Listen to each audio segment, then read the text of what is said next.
Então vamos dar sequência às considerações sobre o livro Os Dragões, que é psicografado por Vanderlei de Oliveira, editado pelo espírito da Dona Maria Modesto Cravo, que foi uma figura muito importante na construção do espiritismo aqui no Brasil.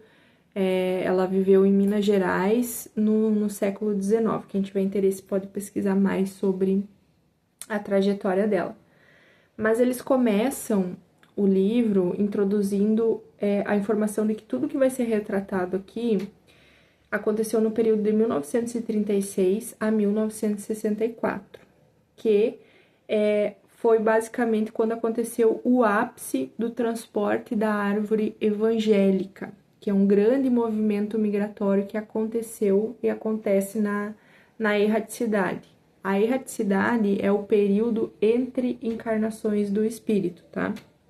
Primeiro de tudo, a gente precisa entender o que é esse transporte da árvore evangélica, que teve o seu ápice ali no período de 1936 a 1964. A árvore do evangelho, ela é uma representação simbólica dos ensinamentos de Jesus e da missão divina de propagar esses valores que Jesus nos trouxe de amor, de caridade, de fraternidade, de perdão. E originalmente, essa árvore do evangelho, ela estava enraizada na Europa. Por quê? Porque a Europa, principalmente o Império Romano, ele se tornou um dos principais centros de disseminação do cristianismo. Também por conta das grandes navegações. Então, assim, os povos europeus, eles conseguiam levar a ideia, os conceitos do cristianismo, da palavra do Cristo, além da Europa, né? Para outros locais, outros países. E durante muito tempo, a Igreja Católica ela foi o principal meio de propagação da palavra do Cristo. Só que, com o passar do tempo, aconteceram muitas guerras religiosas, perseguições, como a Inquisição, teve também a questão do colonialismo, das explorações dos povos originários, e isso acabou comprometendo a essência do Evangelho, que deveria ser pautada somente no amor, na fraternidade, na caridade. Então, o ser humano ele acabou distorcendo tudo em prol da conquista e do poder. E, diante disso tudo, os espíritos superiores, eles trabalharam para mudar esse cenário. Então, Jesus escolheu o Brasil como o coração do mundo, pátria do Evangelho, que é justamente o título do livro do Chico Xavier, que foi publicado em 1938, psicografado pelo espírito Humberto Campos, que retrata toda essa questão aqui do transporte da árvore evangélica. Então, Jesus escolheu o Brasil por conta da geografia privilegiada, da vastidão territorial, da diversidade cultural e também do caráter acolhedor do povo, para que a mensagem cristã ela pudesse crescer na sua forma mais pura e mais universal. Então, desde a chegada dos portugueses aqui no Brasil, a miscigenação entre os povos europeu, indígena e africanos, tudo isso foi planejado pela espiritualidade para formar um povo único que fosse capaz de cumprir essa missão espiritual. Também desde a implantação do catolicismo aqui inicialmente, mais tarde o espiritismo, que é muito forte aqui no Brasil, eles servem como uma base para propagar o evangelho, onde o Brasil seria o berço de renovação moral e espiritual da humanidade. Só que um dos principais desafios que o povo brasileiro ia enfrentar, isso já foi dito lá em 1938, trazido pelo Humberto Campos, seriam os conflitos políticos, as desigualdades sociais, os desafios econômicos, que seriam provas necessárias para o crescimento espiritual do país. Mas que apesar de todas essas dificuldades, o Brasil ele é sim guiado por espíritos elevados para poder cumprir esse objetivo de levar a palavra do Cristo para todo mundo e ser um exemplo para a humanidade. Então, toda essa informação, ela veio para nós, para nos incentivar, principalmente para nós, para o povo brasileiro, para nos incentivar a reconhecer a nossa missão espiritual e trabalhar para promover os valores do Evangelho na prática do nosso dia a dia, servindo como um exemplo para o mundo.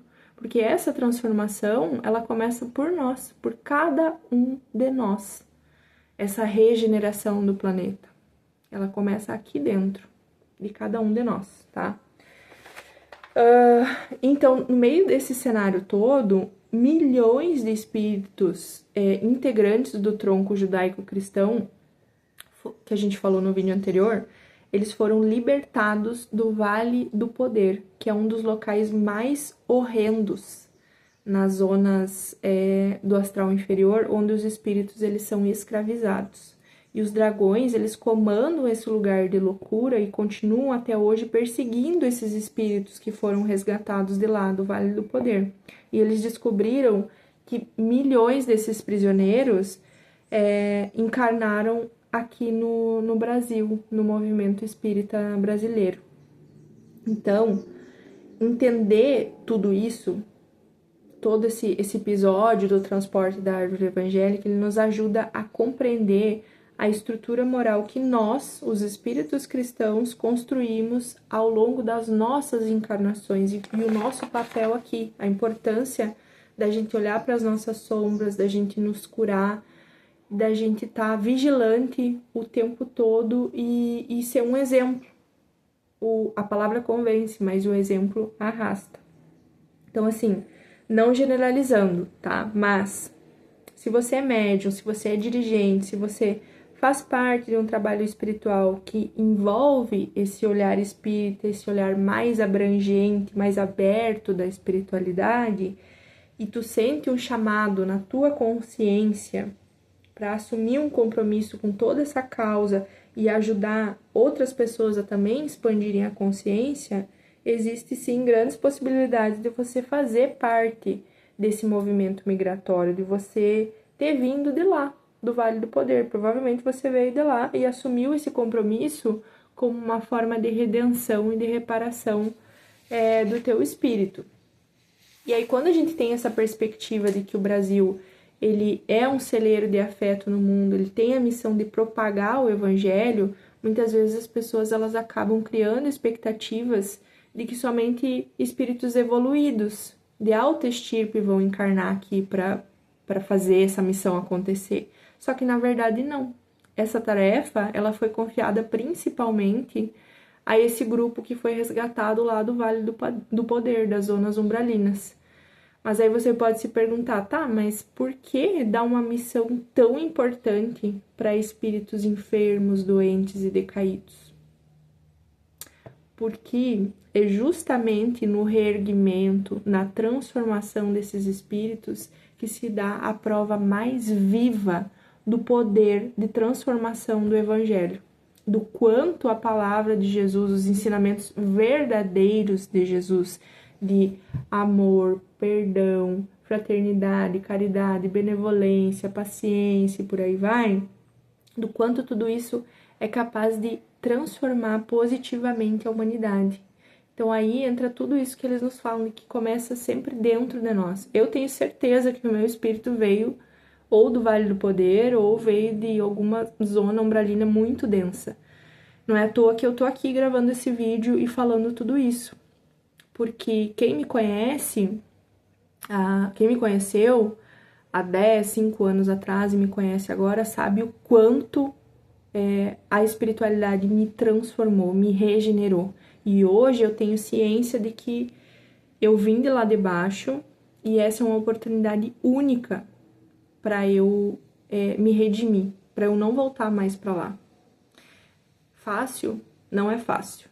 É muito difícil. Foi uma transformação que está sendo conquistada e que vai ser conquistada ao longo de toda a minha existência carnal aqui nessa vida. Foi conquistada à base de muito choro, muito surto, muita terapia, muita ayahuasca, muito encarar de sombras, porque é olhando para as nossas sombras, é olhando para os nossos defeitos que a gente consegue se transformar de verdade. Que a gente só consegue lutar contra aquilo que a gente conhece, contra aquilo que a gente sabe. Então, quando a gente renega as nossas sombras, enquanto a gente acha que a gente é perfeito, que a gente não tem defeito, que a gente só aponta o dedo para o outro, a gente não consegue se transformar de verdade.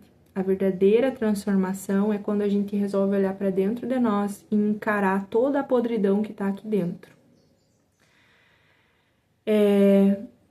E é isso, mas é olhando para dentro, olhando para as nossas sombras e tendo ciência da onde a gente veio. Eu sou muito grata por todas as vezes que a espiritualidade me levou até um umbral, me levou a zonas de sofrimento extremo para me mostrar da onde eu vim, porque é isso que me dá força motriz para continuar e para falar para quem quiser ouvir, sabe? Para quem estiver de coração aberto, para quem tiver de mente aberta, para ouvir esse tipo de coisa e também se sentir impulsionado a se transformar.